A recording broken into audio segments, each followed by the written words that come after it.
We often think of peace as something we find, something out there, waiting for the right time, the right place, the right people. But the Stoics would tell you that peace isn't something you search for. It's something you build, internally, deliberately, and often silently. Real peace doesn't come from a perfect life. It doesn't come from everything going your way. It comes from removing what doesn't serve you, what clutters the mind, what stirs the emotions, what keeps you from being fully present and grounded. We don't realize how often we give away our peace by overthinking, by reacting, by chasing, by holding on to things that should have been released long ago. But the truth is, peace doesn't enter a mind that's already full. The Stoics believed in subtraction more than addition. Not, what do I need to add to my life, but what do I need to let go of? What thoughts, habits, fears, and patterns are standing between you and the calm you're craving? In this episode, we'll explore 15 things you can eliminate, starting today, that will bring more stillness, clarity, and inner strength into your life. Each one is rooted in Stoic wisdom, and each one is a reminder that silence, simplicity, and self-awareness are not weaknesses. They're the foundation of power. If you want peace, stop trying to control everything around you and start removing what's destroying your stillness within. Let's begin. 1. Constant complaining. Focus on solutions, not problems. Complaining feels good for a moment. It gives us a sense of release, a way to vent, to express frustration. But over time, it becomes something else entirely. A habit, a mindset, a way of seeing the world that trains your brain to focus only on what's wrong. The Stoics didn't waste time complaining. They believed it was one of the fastest ways to weaken the mind and poison the soul. Why? Because when you complain, you give away your power. You shift your energy from action to helplessness. You speak about what's wrong without moving toward what's right. Marcus Aurelius, facing daily pressure as emperor, wars, betrayal, even plagues, had every excuse to complain. But instead, in his private reflections, he wrote, "You have power over your mind, not outside events. Realize this, and you will find strength." That wasn't optimism. That was discipline, a conscious refusal to waste energy on what couldn't be changed. The truth is, complaining rarely changes the situation. It just drains you. And worse, it reinforces the belief that you are a victim of your circumstances. Over time, this mindset becomes your lens. You stop seeing possibilities. You start expecting things to go wrong. But there's another way. When something goes wrong, don't complain. Observe. Ask, is this within my control? If not, can I accept it? If yes, what action can I take now? This is the Stoic path. It doesn't ignore pain or pretend everything is perfect. It simply redirects energy away from noise and toward clarity, away from blame and toward responsibility. And there's something powerful that happens when you stop complaining. You start seeing opportunities. You start thinking creatively. You become someone others trust. Not because you ignore problems, but because you focus on solutions.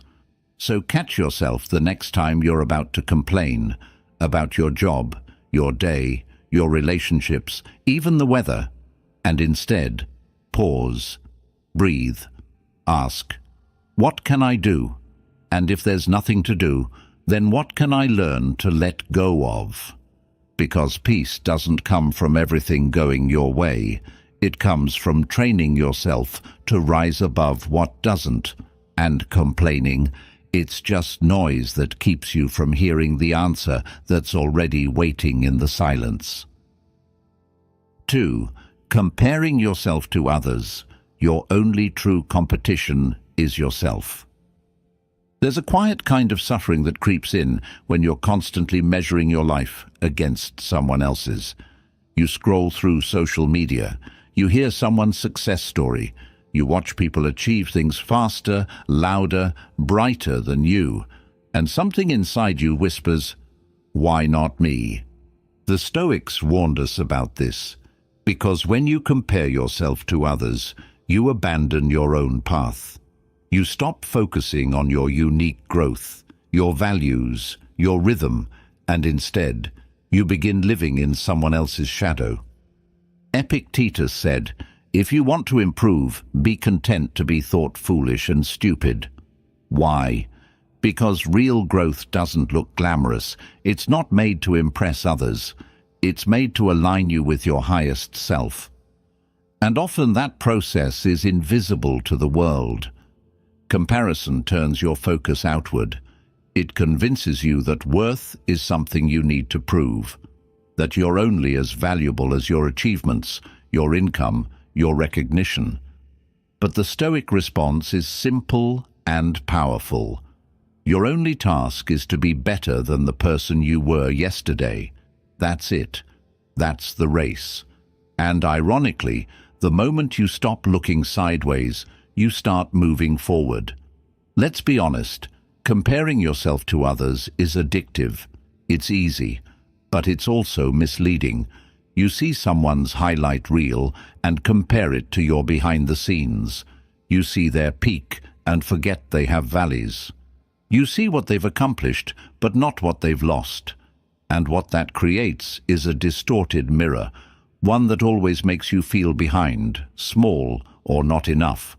But what if, instead of asking, "How do I measure up to them?" you asked, "Am I growing in the ways that matter to me?" What if you redefined success, not as being ahead of others, but as being aligned with your values, at peace with your choices, and proud of your effort? Because the person next to you isn't your competition. Their success doesn't take anything away from yours. Their path is theirs. Yours is yours. And trying to walk someone else's path will only leave you lost on your own. The Stoics would advise you to look inward, to turn your attention to what you can improve, your discipline, your character, your clarity. They'd remind you that greatness isn't measured in trophies or applause. It's measured in how consistently you choose to rise when no one's watching. And here's the quiet power in all of this. When you stop comparing, you start appreciating. You appreciate your progress. You appreciate your lessons. You even begin to celebrate others, not from insecurity, but from stillness. From the understanding that we're all walking different roads, and the only person you ever truly need to outperform is the person you used to be. 3. Seeking everyone's approval. You can't control what others think. There's a silent trap that most people fall into without even noticing. It's the need to be liked, to be validated, to be seen in a certain way by others. And the more you chase that approval, the more you give away your freedom, the freedom to live truthfully, boldly, and at peace with yourself. The Stoics warned us, if you live according to the applause of others, you will die with their silence. They understood something we forget in a world of likes, comments, and constant comparison. You can't control what other people think of you, and more importantly, you don't need to. Approval is fleeting. One day they admire you, the next day they misunderstand you.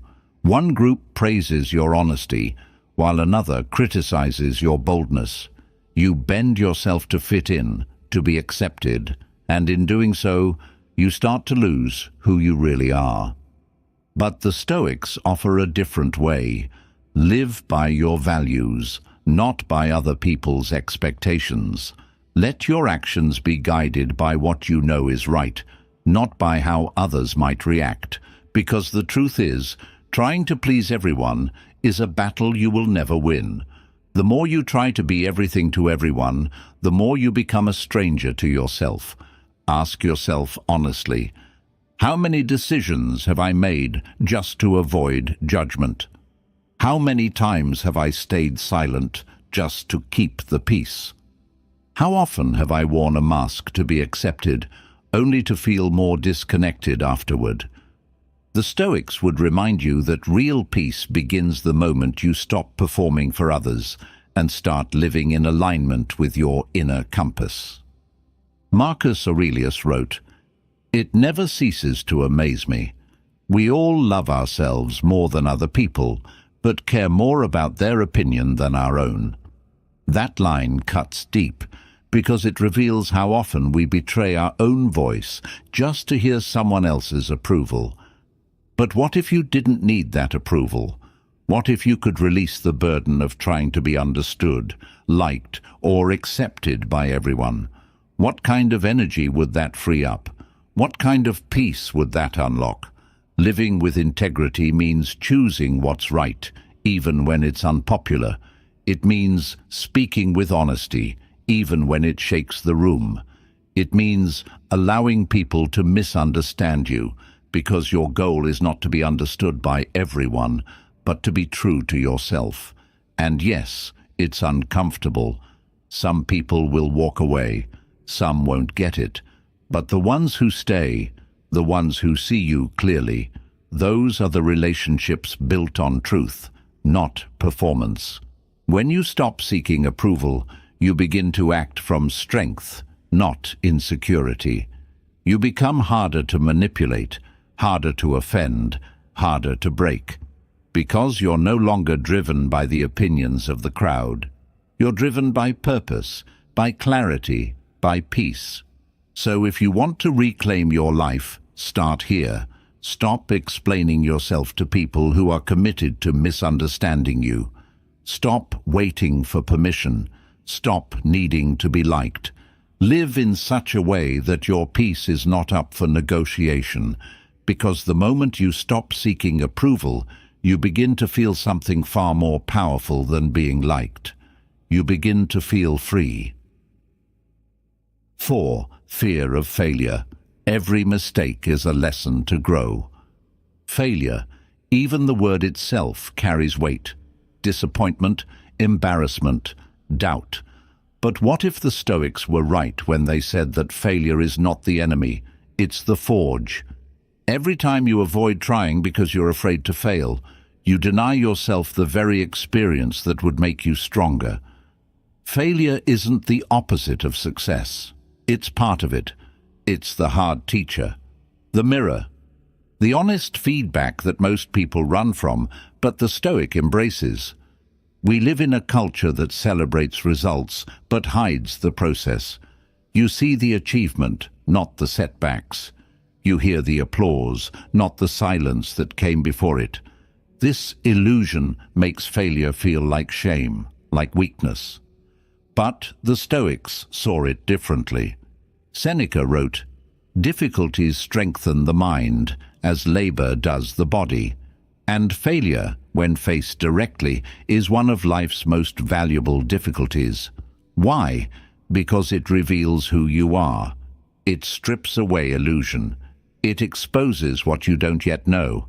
And it invites you, if you're willing, to rise again, this time with more wisdom. But fear has a way of paralyzing us. It whispers, "What if they judge me? What if I'm not good enough? What if I try and still fail?"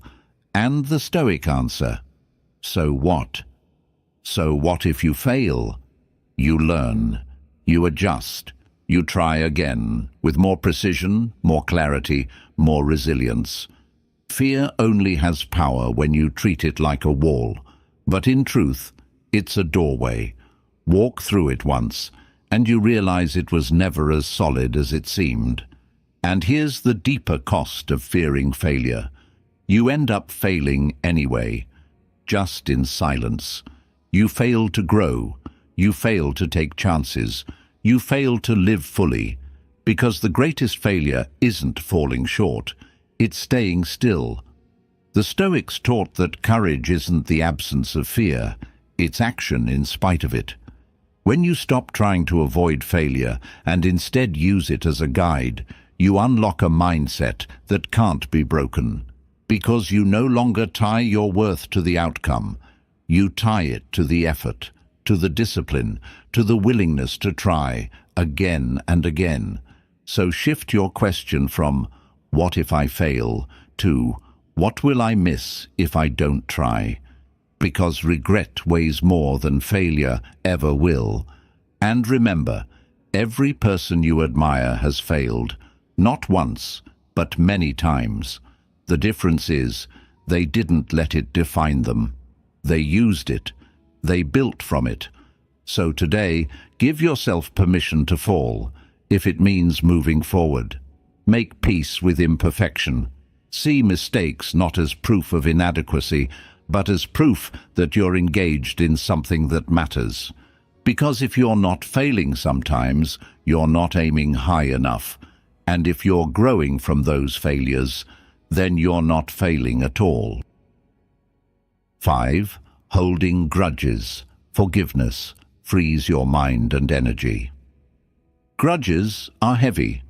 They sit silently in the background of your mind, like a quiet tension you've learned to live with. The Stoics would say this weight is not just emotional, it's a theft. It steals your focus, your peace, your ability to live freely in the present. Holding on to resentment feels like a kind of control.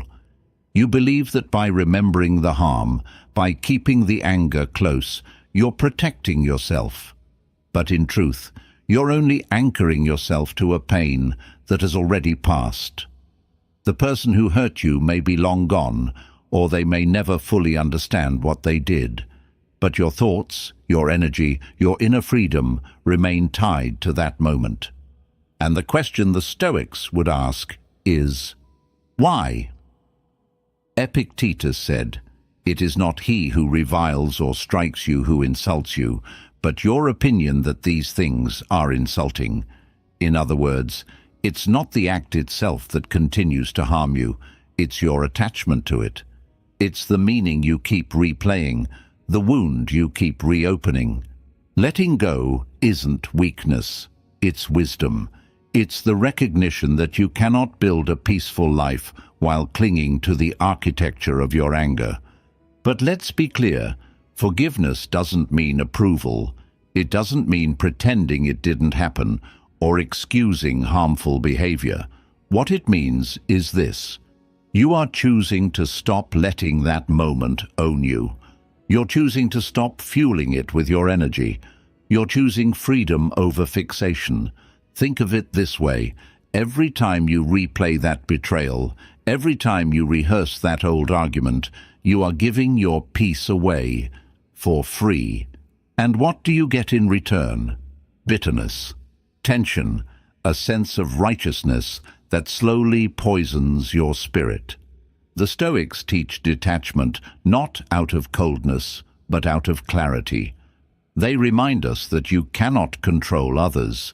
You can only control what you carry. And some things simply aren't worth carrying anymore. Ask yourself, what do I gain by holding on to this resentment? What am I afraid will happen if I let go? Who would I be without this anger? The answers to these questions are difficult, but liberating, because the truth is, forgiveness isn't something you give to them. It's something you give to yourself. It clears the fog. It softens the edges. It returns you to your own life, your own path, unburdened by the past. There is a deeper kind of strength in choosing peace when you could choose revenge, in walking away without needing the last word, in healing, not for applause, but for your own sanity. When you forgive, you're not saying, "What happened was okay." You're saying, "What happened will no longer control how I live today." Let that be your freedom. Let that be your quiet revolution, because life is too short to keep dragging old pain into new mornings. and your peace is too precious to spend it reliving stories that deserve to be left behind. 6. Fear of the future. Live in the present. The future is uncertain. We spend so much of our lives living in a moment that hasn't happened yet, thinking about what might go wrong, what might be lost, what might never come, and in doing so, we miss the one thing that is real, now. The Stoics were crystal clear on this. The future is not ours. It doesn't belong to us. It's a projection, a guess, a shadow on the wall, and yet we give it so much power, allowing our thoughts to spiral into anxiety, our sleep to be interrupted by unknowns, and our present joy to be stolen by fear of what hasn't even happened. Marcus Aurelius, perhaps the most powerful man of his time, still wrestled with this in his private reflections. He reminded himself again and again, never let the future disturb you. You will meet it, if you have to, with the same weapons of reason which today arm you against the present. Because that's the truth. You don't need to solve tomorrow today. You only need to live today well, and yet most of us live with a future-focused tension, obsessing over what-ifs that stretch endlessly. What if I fail? What if I lose what I've worked for? What if something bad happens? The Stoics would answer, what if it does? And then they'd ask, will fear make it easier? Will worry change the outcome? Worry is a misuse of imagination. It gives you none of tomorrow's solutions, but all of its suffering in advance. And often the things you fear most never come to pass, but the toll they take on your peace, on your sleep, on your presence, that's real. Living in the present doesn't mean ignoring the future. It means acknowledging that you will be stronger tomorrow if you are fully present today. And when tomorrow comes, you'll meet it with the wisdom, strength, and clarity that you cultivated here, now. The Stoics also practiced something called premeditatio malorum, the mental rehearsal of worst-case scenarios. Not to live in fear, but to become familiar with uncertainty, to walk through fear calmly in the mind, so that if it ever arrives in life, you're not surprised, you're prepared. But preparation is different from obsession. It's thoughtful, not panicked. It's grounded in logic, not emotion. So if your mind keeps drifting into the future, pause. Ask, what is real right now? What can I touch, control, or influence today? Am I borrowing trouble, or am I building strength? Because there's a cost to constantly living in tomorrow. You miss the texture of your life today. You miss the small moments of beauty, of connection, of peace. And ironically, by fearing the future, you rob yourself of the very stability that would help you face it. The present is the only place you have power. It's where love happens, growth happens, clarity happens, and when you return to it, fully, with acceptance and courage, you become the kind of person the future doesn't scare anymore, because no matter what's coming, you're already grounded in what is. 7. Clinging to the past. You can't change it, but you can learn from it. The past is a strange thing. It's over, gone, untouchable, yet for many people it still runs their lives. Not because it holds power, but because they keep giving it power. The Stoics understood this deeply.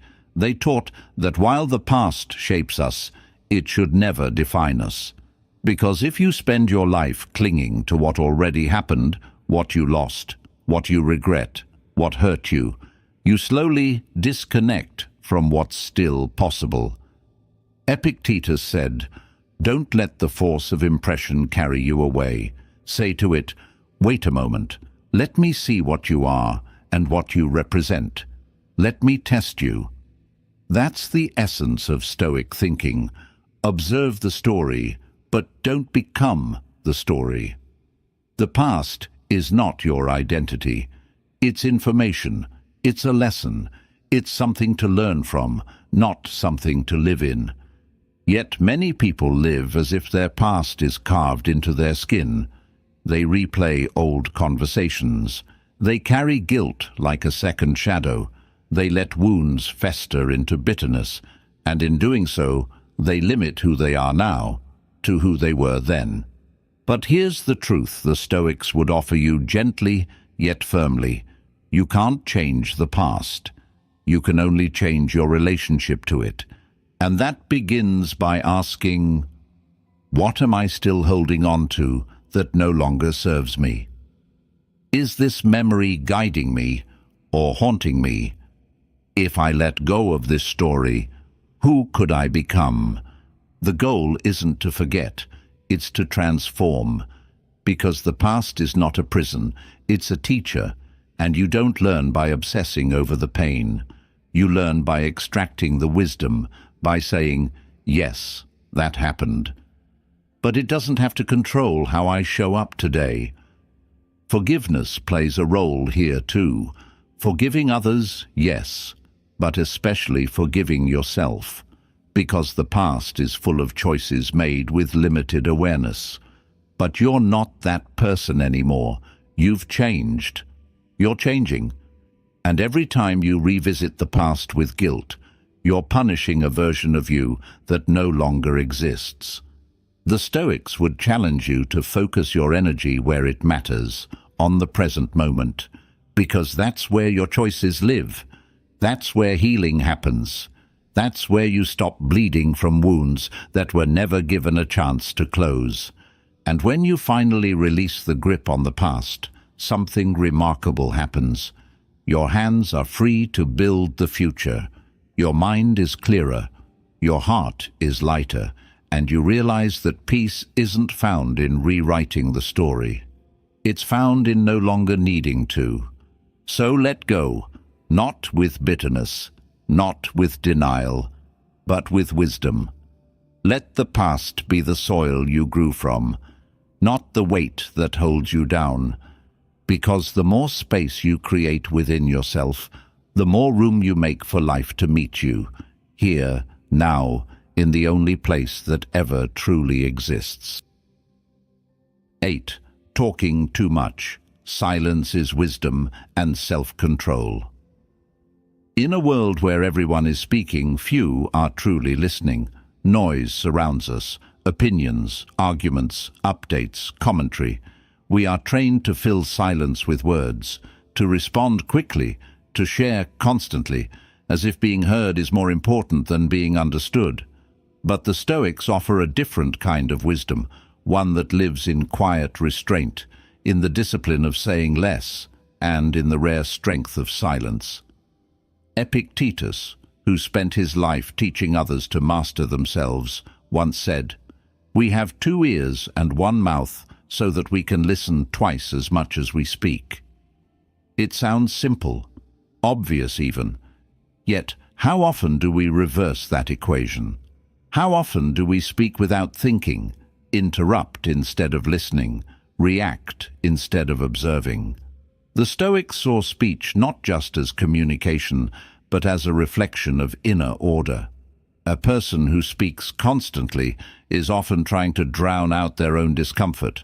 They're afraid of the pause, afraid of what stillness might reveal. But silence isn't emptiness. It's clarity. It's control. It's space for thought to unfold. When you talk too much, you give away your energy. You leak your intentions. You open yourself to misunderstandings, to misinterpretation. But when you choose your words carefully, when you let silence carry the weight that empty talk cannot, you build presence. And presence is power. Silence is not passive, it's active restraint. It's a choice to observe instead of react, to reflect instead of respond, to conserve instead of scatter. And that choice builds something rare in you: credibility, influence, inner peace. Ask yourself honestly, do I speak to express truth or just to be heard? Do I fill silence out of habit or do I allow space for meaning? What would happen if I paused more and spoke less? Because silence doesn't mean you're disengaged. Often it means you're watching more closely, listening more deeply, thinking more clearly. It gives you time to understand the situation before inserting yourself into it. It allows you to respond, not just with logic, but with wisdom. And perhaps most importantly, silence protects your inner world. It gives you space to process emotion before turning it into speech. It protects your relationships from careless words. It keeps your dignity intact when others lose theirs. In times of conflict, silence becomes a shield. In moments of tension, it becomes a bridge. In a noisy world, it becomes your sanctuary. But learning to be silent is hard. It requires humility, to admit you don't always need to speak. It requires confidence, to know that your presence carries weight, even without words. And it requires patience, to trust that truth is often better served with fewer, clearer words. So if you seek peace, begin with quiet. Let your words carry weight by using fewer of them. Let your pauses speak louder than your opinions. And when you do choose to speak, make sure your words are necessary, honest, and aligned with your values. Because the wise are not always the ones who speak the most. They're often the ones who know when silence says it all. 9. Focusing on external things. True peace comes from within. Look around you. How much of your attention is directed outward, toward status, image, possessions, recognition? We're taught to believe that happiness is out there, just one promotion away, one purchase away, one compliment away. But the Stoics saw through this illusion. They believed and lived by the idea that peace is not found in what you own or how you're seen, but in who you are when everything else is stripped away. The problem with chasing external things is that they are always changing. They can be lost, taken, devalued.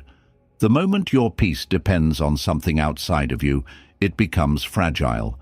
And when you don't have control over the source of your peace, you don't have control over your life.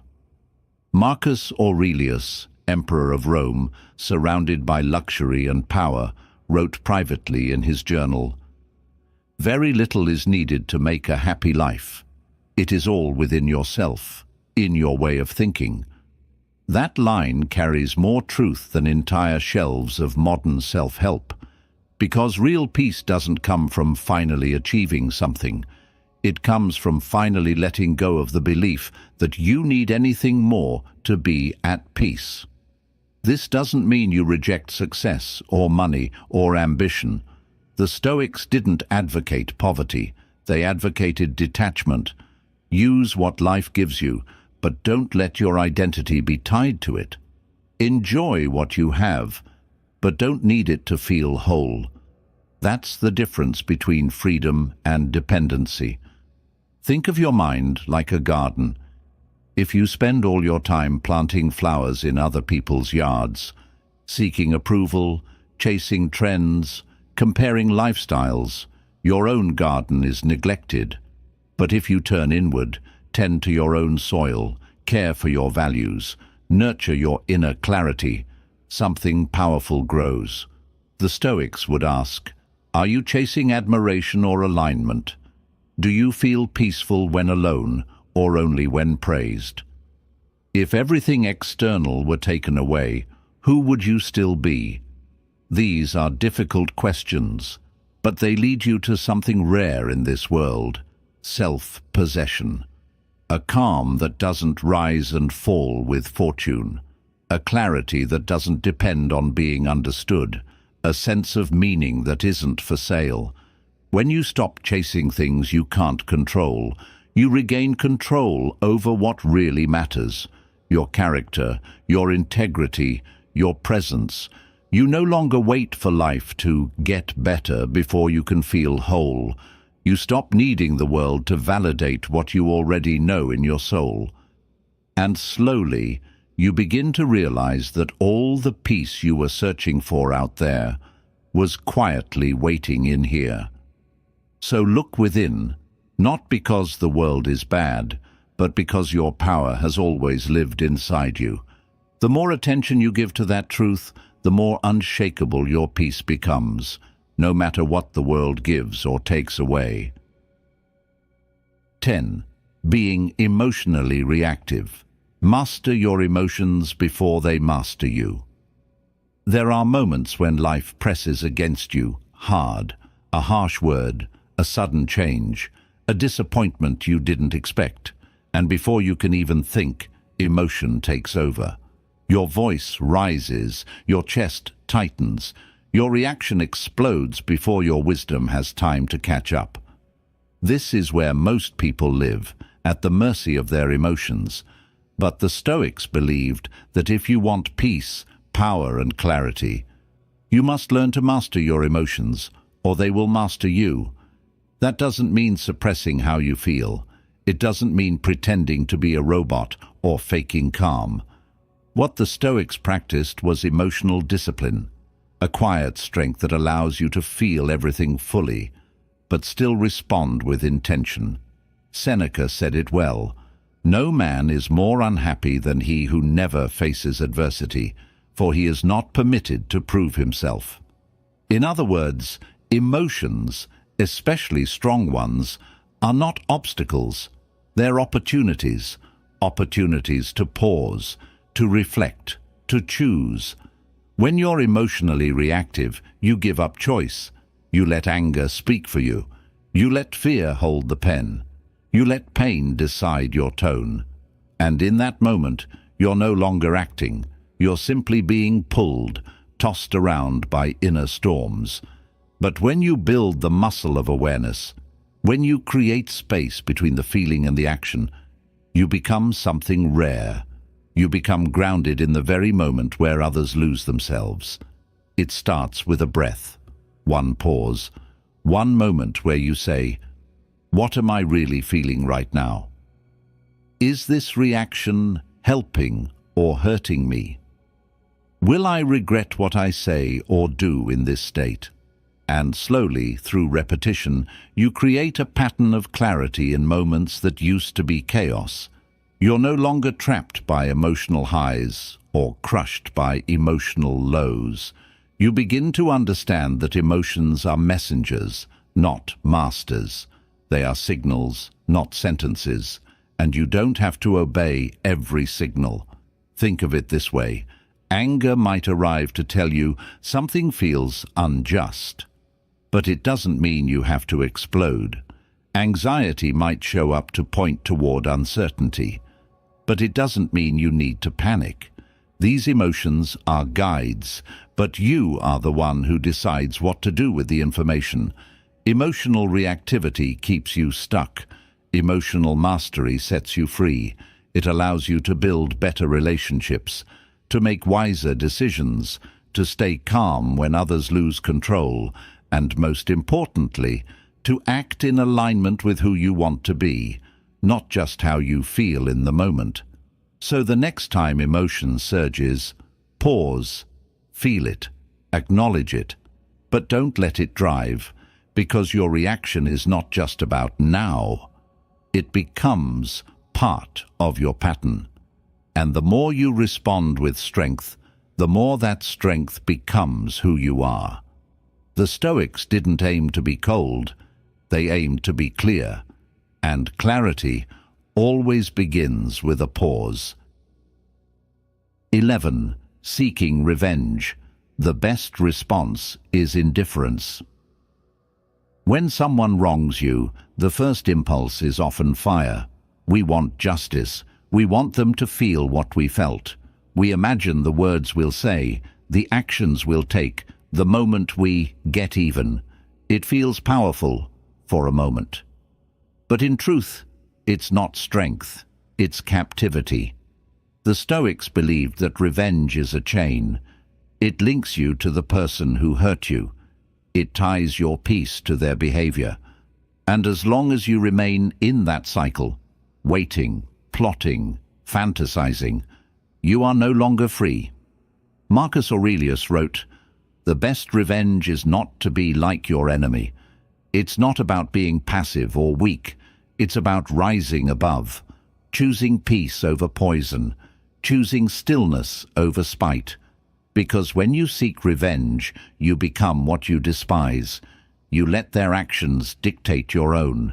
You give them space, not just in your thoughts, but in your character.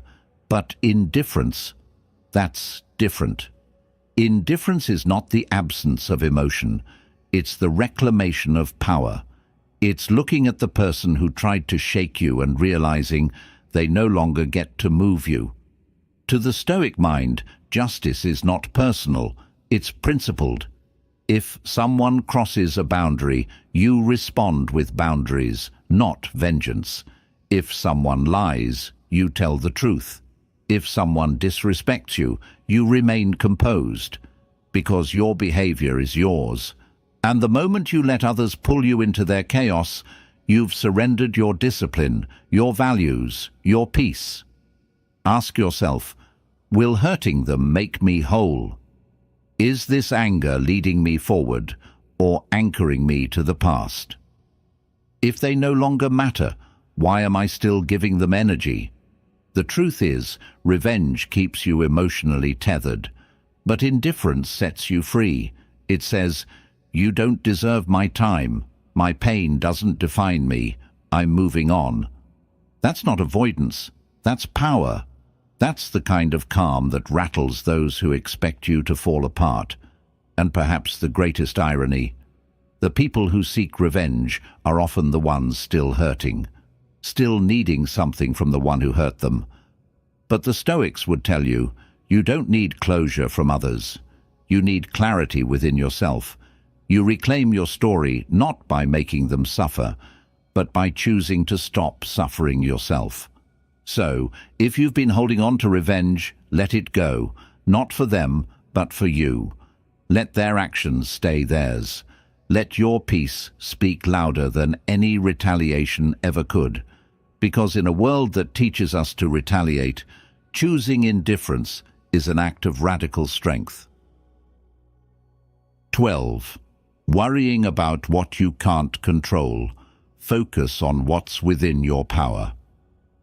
There's a kind of suffering that feels endless, not because the situation is unbearable, but because our thoughts keep circling it, replaying it, resisting it, trying again and again to change something that was never in our hands to begin with. This is the quiet war most people live in, the war against reality. And it's a war the Stoics refuse to fight. At the heart of Stoic philosophy lies one of its simplest and most liberating truths. There are things you can control, and there are things you cannot. Peace lives in knowing the difference. Epictetus made this distinction the foundation of his teaching. He said, "Happiness and freedom begin with a clear understanding of one principle. Some things are within our control, and some things are not." It sounds almost too simple, until you begin to truly live it. You can't control how others behave. You can't control the weather, the economy, or time. You can't control the past, and you certainly can't control the future. But here's what you do control: how you respond, what you choose to focus on, the thoughts you nourish, the actions you take, the meaning you assign to your experience. Most of our stress comes not from events themselves, but from our resistance to them. We want people to act differently. We want life to unfold on our timeline. We want certainty in a world that offers none. And so we suffer, not because the moment is painful, but because we demand that it be different. The Stoics would remind you, you may not control the wind, but you do control the sails. This isn't about giving up. It's about redirecting your energy toward what actually changes things.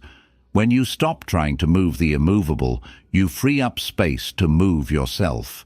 You become lighter, more focused, more powerful. Ask yourself, is this thought helping me act or just making me anxious? Am I obsessing over something I can't touch? What small action can I take today, right now, that's within my power? Because no matter how bad the storm is, there is always something you can do. And even if it's just choosing your attitude, even if it's just controlling your breath, that choice is yours, and it's in that choice that your peace begins. The Stoics weren't emotionless. They simply refused to pour emotion into things they couldn't shape. They were deliberate in their focus, careful with their attention. And in doing so, they didn't just survive life, they mastered it. So, if you're tired of feeling overwhelmed, anxious, restless, return to this question. Is this within my control? If it is, act with clarity. If it's not, release it with grace. That's not indifference. That's wisdom. That's where real freedom begins, because the moment you stop trying to control the uncontrollable, you start becoming unshakable. 13. Being a slave to desires. Moderation leads to balance and serenity. Desire isn't the enemy. It's part of being human. We desire comfort, love, recognition, pleasure, progress. These instincts, in their purest form, are not wrong, but when they become the master, when you're no longer choosing but chasing, then desire transforms into slavery. The Stoics saw unexamined desire as one of the greatest threats to inner peace, not because desire is inherently evil, but because when left unchecked, it owns you. It whispers that who you are right now is not enough. That fulfillment is always one step ahead. One more purchase, one more achievement, one more experience away. And so the mind spins, restless, unsatisfied, always reaching, never still. Seneca, who lived among luxury yet warned against its pull, wrote, "It is not the man who has too little, but the man who craves more, that is poor." In other words, poverty is not about lack, it's about longing. The kind of longing that never ends because it feeds itself with the illusion that peace lives in acquisition. But the Stoic approach is radically different. It's not about denying yourself everything. It's about mastering the art of enough. They practiced voluntary discomfort, choosing at times to go without, to sleep on the floor, to wear simple clothes, to eat plain food, not out of punishment, but to remind themselves, I can live without what the world says I need. Because the moment you realize you can live without something, it loses its power over you. And that's where true freedom begins. Modern life, however, is built on the opposite idea. More is better. More success. More possessions. More attention. We scroll endlessly, shop impulsively, chase pleasure without pause, and yet so many feel empty, not because they don't have enough, but because they've been taught that enough doesn't exist. Ask yourself honestly, what am I chasing that's stealing my peace? Do I desire this because it aligns with my values, or because the world told me to? What would it feel like to be content here, now, as I am?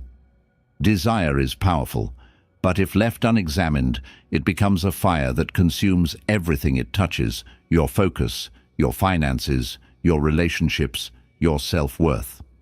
The Stoics believed in turning inward, in asking, am I choosing this desire, or is it choosing me?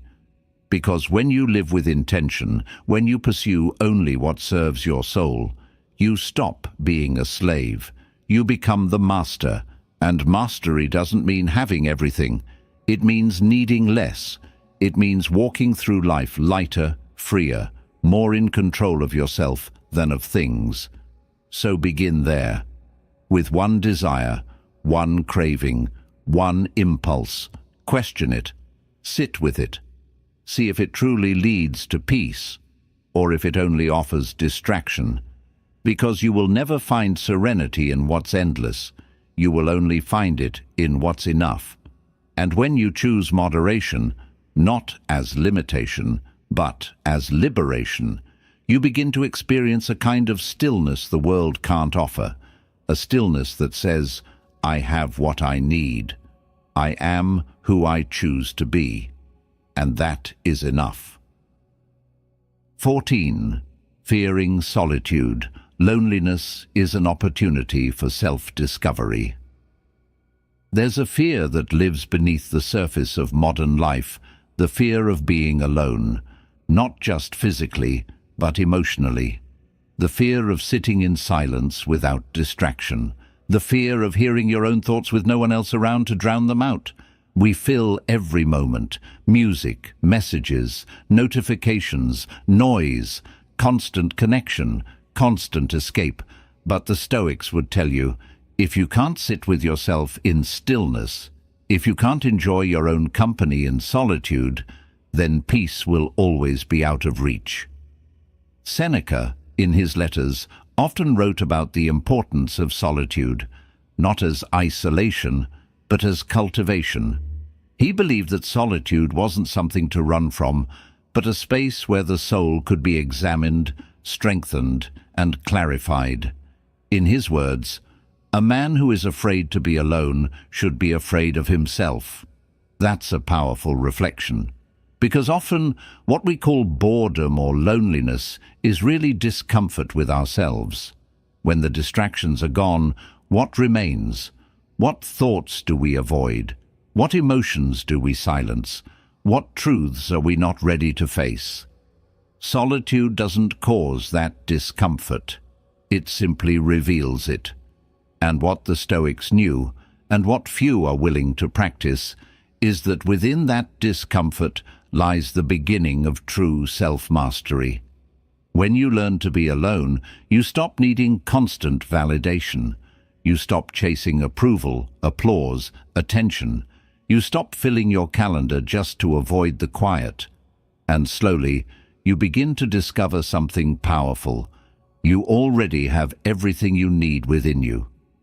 In solitude, you meet the parts of yourself that get lost in noise. You reconnect with your values. You ask deeper questions. You observe your thoughts without interruption. And in that space, you become more grounded, more deliberate, more alive. Ask yourself, what am I afraid I'll feel if I sit in silence? What might I learn if I stop running from my own mind? What part of me have I been neglecting by never being alone? This is not about avoiding people. It's about no longer avoiding yourself. Solitude, when embraced, becomes a kind of sharpening. You begin to see which of your desires are truly yours, and which were planted by others. You begin to understand your patterns, your needs, your fears, and most importantly, you begin to trust yourself, because the one person you cannot run from is you. And when you make peace with that person, when you can sit in stillness and not flinch, you unlock a strength that few possess. The Stoics practiced solitude not as withdrawal, but as refinement. Like a blade in the fire, it was through solitude that they became sharper, quieter, and more certain of who they were. So don't fear the silence. Don't rush to fill the empty space. Sit in it. Stay a while. Get to know the sound of your own thoughts. Because when you learn to be content alone, you never again feel desperate to be accepted. You no longer fear rejection. You no longer chase people to avoid yourself. You simply carry your peace wherever you go. 15. Avoiding effort. Without discipline, there's no growth or inner peace. We all want peace, but most of us want it without the process. We want clarity without the confusion, strength without the struggle, mastery without the repetition. But the Stoics would remind you, you cannot reach peace by avoiding the path that builds it. Avoiding effort is seductive. It whispers, take the shortcut, rest later, do it tomorrow. And slowly, almost imperceptibly, your mind begins to weaken. Your will softens. The space between who you are and who you could be widens. Marcus Aurelius, who faced war, sickness, and the weight of an empire, still rose early each day to write in his journal, to reflect, to prepare his mind. Why? Because he knew that if you don't train your character daily, life will train it for you, and not kindly. Effort isn't just physical, it's spiritual. It's the discipline of choosing what's right over what's easy, of showing up when motivation is gone, of keeping your word to yourself even when no one's watching. Without effort, peace becomes fragile, because peace without strength is an illusion. It's comfort, not resilience. And the moment life tests you, and it always will, you crumble. Ask yourself, where have I been choosing ease over growth? What difficult thing have I been postponing, hoping peace will come on its own? What would my life look like if I honored effort as the doorway to everything I truly want? The Stoics never promised ease. They promised purpose, and purpose requires engagement. It demands that you step into discomfort willingly, not because you love pain, but because you love who you become through it. Avoiding effort is not self-care, it's self-abandonment. It's postponing the version of you that is stronger, calmer, clearer. The version that doesn't just survive adversity, but uses it, learns from it, transforms through it. Because here's the deeper truth, the peace you seek is built through effort, through the discipline of the morning routine, through the habit of honest reflection, through the decision to do the harder thing day after day until it becomes who you are. And when you do this long enough, something profound happens. You don't just feel more peaceful, you become unshakable. Not because life is easier, but because you are stronger. So if you're tired of chaos, start with effort. If you want peace, earn it in the way you live. Show up with discipline, with integrity, with a willingness to do what most won't. Because peace, real peace, isn't found in the absence of effort. It's found in the aftermath of it, in knowing that you didn't take the easy road, you took the honest one. Peace isn't given, it's earned. It's not the absence of chaos, it's the presence of clarity in the middle of it. You don't find peace by wishing the world would change. You find peace by changing what the world cannot take from you. Your mindset, your choices, your discipline. The Stoics never chased comfort. They built strength. And from that strength came stillness. Not a stillness that avoids life, but one that moves through it with grace, with courage, with control. If you want real peace, don't look for it in possessions. Don't wait for it in perfect conditions. Don't expect it from others. Instead, remove what disturbs it. Let go of comparison. Surrender the need for control. Release old grudges. Step away from empty desires. Face silence. Embrace effort. And when you do, you'll begin to feel something different. A steadiness, a quiet confidence, a presence that doesn't depend on noise or approval or success. You'll stop chasing and start living. Because peace isn't a destination. It's a decision, repeated moment by moment, breath by breath. And that decision is yours to make, starting now.